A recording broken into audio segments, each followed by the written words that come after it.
নমস্কার বন্ধুরা, আজকে চলে এসেছি একটা ভিডিও নিয়ে। আজকে ব্লগ শেয়ার করব না, আজকে আমার ডিপ ফ্রিজটা পরিষ্কার করব। অনেক দিন হয়ে গেছে ফ্রিজটা ভাবছি পরিষ্কার করব, কিন্তু কি জানো তো, অনেক জিনিসপত্র থাকে, মানে সবজি, তারপরে খাবার দাবার, সেই জন্য না পরিষ্কার করা হয় না। তাই ভাবছি যেদিন সবজিটা ফ্রিজে অনেক কম হয়ে যাবে আর খাবার দাবার বেশি থাকবে না, সেদিনই ফ্রিজটা পরিষ্কার করে নেব। আর ফ্রিজ পরিষ্কার করার আগে কিন্তু আমি ফ্রিজটা বন্ধ করে নিয়েছিলাম। কী বলতো, ফ্রিজ পরিষ্কার করার 5-10 মিনিট আগে কিন্তু ফ্রিজের সুইচটা অফ করে রেখে দেয় ভালো। যার জন্য আগে থেকে আমি অফ করে রেখেছিলাম। ফ্রিজ ঠান্ডাও কম আছে, দেখো কত নোংরা হয়েছে। আজকে ফ্রিজে কিন্তু আমি পুরো সুন্দর করে ডিপ ক্লিন করব। আর ফ্রিজে যে হলুদ হলুদ দাগগুলো থাকে, তারপরে অনেক সময় দেখবে ফ্রিজ দিয়ে কেমন একটা গন্ধও বেরায়, সে গন্ধগুলো থাকবে না। আজকে সুন্দর করে পরিষ্কার করব আর তোমাদের সঙ্গে কিছু টিপস শেয়ার করব। আর ডিপ ফ্রিজে কিন্তু আমাদের কিছুই নেই, শুধু বরফ জমানো হয়। আমরা তো মাছ মাংস রাখি না ফ্রিজে, যার জন্য ডিপ ফ্রিজটা আজকে আর পরিষ্কার করব না। আর আগের দিন না আমার হাত থেকে সবজি পড়ে গেছিলো, তরকারি, যার জন্য এই ফ্রিজের নিচেটা দেখো দাগ হয়ে গেছে। আর এই যে ফ্রিজের রবারগুলো, এগুলো কিন্তু খুব নোংরা হয়ে যায়। আজকে এগুলো সুন্দর করে পরিষ্কার করব আর তোমাদের সঙ্গে শেয়ার করব যে ফ্রিজটা আমি সুন্দর করে কি করে পরিষ্কার করি। ফ্রিজে দেখবো অনেক সময় খুব নোংরা হয়ে যায়, কিন্তু একটা হলুদ হলুদ দাগ থাকে, তারপরে ফ্রিজে একটা কেমন গন্ধ বের হয়। আর যদি পরিষ্কার করা হয় ভালো করে, তাহলে কিন্তু সেগুলো কোনো গন্ধ টন্ধ কিছুই থাকে না। একটা লেবু নিয়ে নিয়েছি, লেবুটা তুমি ভিনিগারও নিতে পারো এই জায়গায়, কিন্তু আমার ভিনিগার ছিল দেখো পাশেই রয়েছে, অথচ আমার কিন্তু মনেই নেই যে আমার কাছে ভিনিগার রয়েছে। আমি তখন লেবুর রস দিয়ে নিয়েছি আর ওই বেকিং সোডা আর একটু লেবুর রস, এই দুটো মিলিয়ে একটা লিকুইড বানিয়ে নেব। তোমরা চাইলে এর মধ্যে ভিম জেলও দিতে পারো, কিন্তু আমি ভিম জেলটা দেবো না।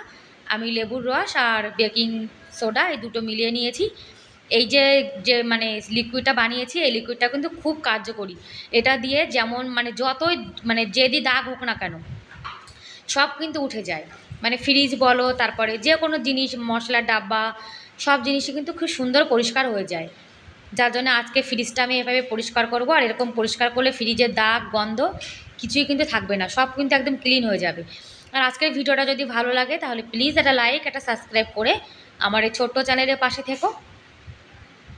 আগের দিন এখানে ভিনিগারের বোতল ছিল, যার জন্য দেখো ভিনিগারের যে কালো কালো রঙটা, সেটা কিন্তু পুরো ফ্রিজে দেখেছে লেগে গেছে। আর ফ্রিজ যদি নোংরা থাকে, তাহলে কিন্তু দেখতে একদমই ভালো লাগে না। আর হঠাৎ করে যদি বাড়িতে এসে কেউ ফ্রিজটা খোলে, তখন কিন্তু নিজের মনে মনে একটা ভয় থাকে যে আমাদের ফ্রিজটাতে নোংরা রয়েছে, কেউ যদি এসে খোলে তাহলে কেমন খারাপ লাগে বলো, ওটা লজ্জা লজ্জা ভাব লাগে। যার জন্য কিন্তু সবসময় ফ্রিজটা পরিষ্কার করে রাখাই ভালো। ফ্রিজটা পরিষ্কার পরিচ্ছন্ন থাকলে, কোনো গন্ধ না থাকলে, দেখবে নিজের মনটা কিন্তু খুব ভালো লাগে।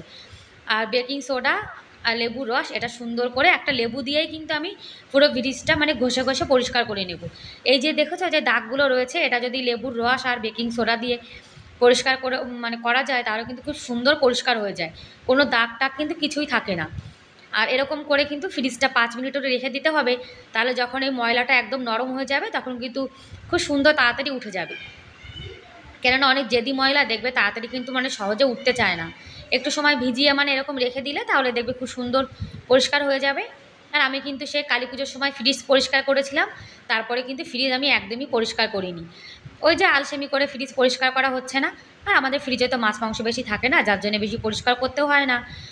আর ফ্রিজের রবারগুলো জানো তো খুব কিন্তু নোংরা হয়ে যায়, একদম কালো কালো দাগ হয়ে যায়। আমি যখন এই লেবুর রসটা দিয়ে পরিষ্কার করছিলাম, লাগাচ্ছিলাম এখানে, তখন রবার বেয়ে বেয়ে পুরো কালো কিন্তু নিচে পড়ছিল মেঝেতে, জানো। সেই ভিডিওটা দেখানো হয়নি, পুরো কালো কালো দাগ নিচে পড়ে গেছে। আর ফ্রিজের রবারটা কিন্তু এরকমভাবে লেবুর রস বেকিং সোডা দিয়ে পরিষ্কার করলে খুব সুন্দর তাড়াতাড়ি কিন্তু পরিষ্কার হয়ে যায়। আর ফ্রিজটা কিন্তু নতুনের মতো চকচকে থাকে। আর এখানে তো হাত দিয়ে পরিষ্কার করা যাবে না, যার জন্য কিন্তু একটা ব্রাশ নিয়ে নিয়েছি। আর অনেকে কিন্তু বলে যে চামচ দিয়ে ফ্রিজের রবার পরিষ্কার করার, কিন্তু আমি কিন্তু ওগুলো করি না। কেন জানো তো, ফ্রিজটা কিন্তু এই রবারটার মধ্যে ফ্রিজটা আটকানো থাকে। আর রবারটা যদি একবার খারাপ হয়ে যায়, তাহলে কিন্তু ফ্রিজটা পুরো খারাপ হয়ে যাবে। কেন, ফ্রিজের ঠান্ডা হাওয়াটা তখন বাইরে চলে আসবে, আর তখন ফ্রিজটা কিন্তু অনেক তাড়াতাড়ি খারাপ হয়ে যায়। যার জন্য রবারটা কিন্তু অনেক সাবধানে পরিষ্কার করতে হয়। আর যেখানে যেখানে আমাদের হাত দিয়ে পরিষ্কার করা যায় না, সেগুলো কিন্তু একটা ব্রাশ দিয়ে সুন্দর করে ডলো ডলো পরিষ্কার করে নেব। আর হাত দিয়ে পরিষ্কার করলে দেখবো অত সুন্দর পরিষ্কার হয় না, যা ব্রাশ দিয়ে হয়। আর এই ব্রাশটা কিন্তু আমাদের অনেক রকম কাজে লাগে, তাই না?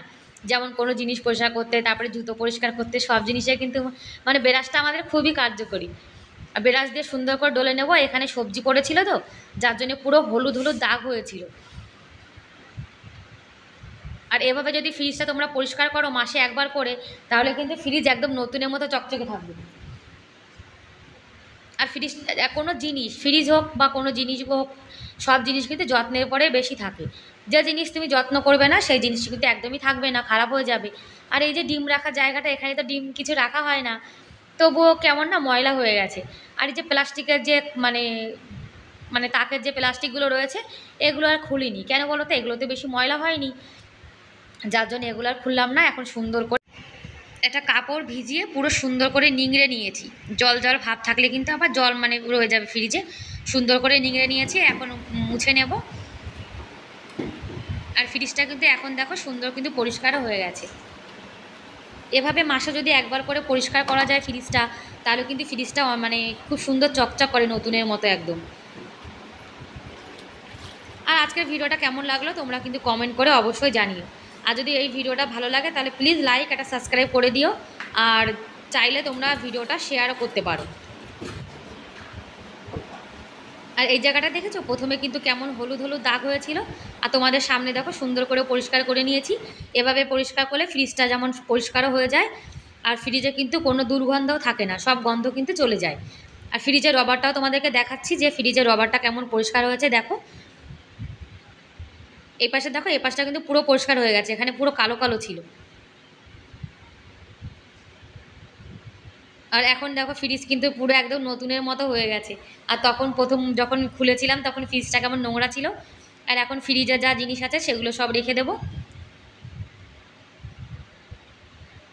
আর আমার বরকে বলেছি একটু হেল্প করতে, উনি চলে এসছে। কি বলো তো, অনেক গরম তো, আর এই গরমে এই সব ফ্রিজের জিনিস বাইরে রেখে দিলে কিন্তু তাড়াতাড়ি খারাপ হয়ে যাবে, যার জন্য আমরা দুজনে মিলে এখন ফ্রিজের জিনিসগুলো রেখে দিচ্ছি। আর এত গরম পড়েছে জানো না, একটু সময় ফ্রিজটা মানে বন্ধ রেখেছিলাম, তা ফ্রিজটা কিন্তু একদমই ঠান্ডা ছিল না, সব ঠান্ডা হাওয়ায় উড়ে গেছে। ব্যাস বন্ধুরা, তাহলে আজকের মতো এ পর্যন্তই। Bye bye.